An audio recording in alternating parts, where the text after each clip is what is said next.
Hello అండి, welcome you all to the voice of Geetha. ఈరోజు మరొక ఇంట్రెస్టింగ్ స్టోరీతో మీ ముందుకు వచ్చేసాం. దీపావళి తర్వాత వచ్చే గోవర్ధన పూజ ఎందుకు చేస్తారో ఎప్పుడైనా ఆలోచించారా? ఈ కారణం ఈ కథలో దాగి ఉంది. చిన్ని కృష్ణుడు, ఇంద్రుడు, బృందావన ప్రజల మధ్య జరిగిన ఆ సంఘటనను ఈరోజు మనం తెలుసుకుందాం. ఇంకెందుకు ఆలస్యం, కథలోకి వెళ్ళిపోదాం. బృందావనం అనే అందమైన గ్రామంలో ప్రజలు చాలా ఆనందంగా జీవించేవారు. వారు పశువులని కాపాడేవారు, పాలు, వెన్న, నెయ్యి తయారు చేసేవారు. ప్రతి సంవత్సరం వారు ఒక పెద్ద పండగ చేసేవారు. అది ఇంద్ర పూజ.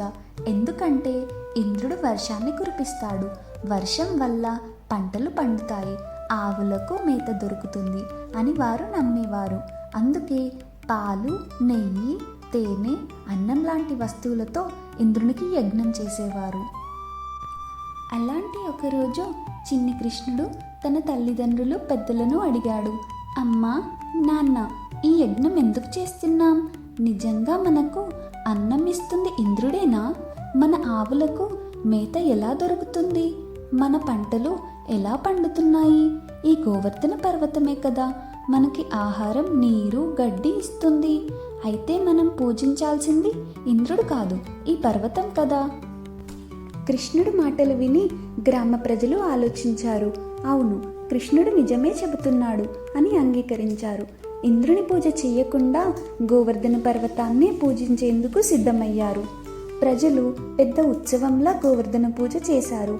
పాలు, నెయ్యి నైవేద్యం పెట్టారు. అందరూ ఆనందంగా పాడుతూ, నాట్యం చేస్తూ గోవర్ధన పర్వతానికి నమస్కరించారు. కానీ ఈ విషయం విని ఇంద్రుడు కోపంతో ఉడికిపోయాడు. నన్ను పూజించకపోతే ఎలా? నా శక్తి ఏంటో చూపిస్తాను అని అన్నాడు.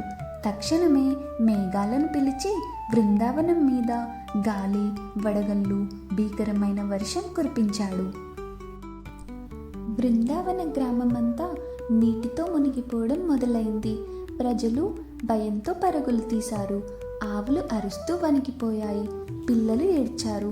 ఆ సమయంలో చిన్ని కృష్ణుడు ముందుకు వచ్చి ఇలా అన్నాడు, ఎవరూ భయపడవద్దు, నేను ఉన్నాను కదా.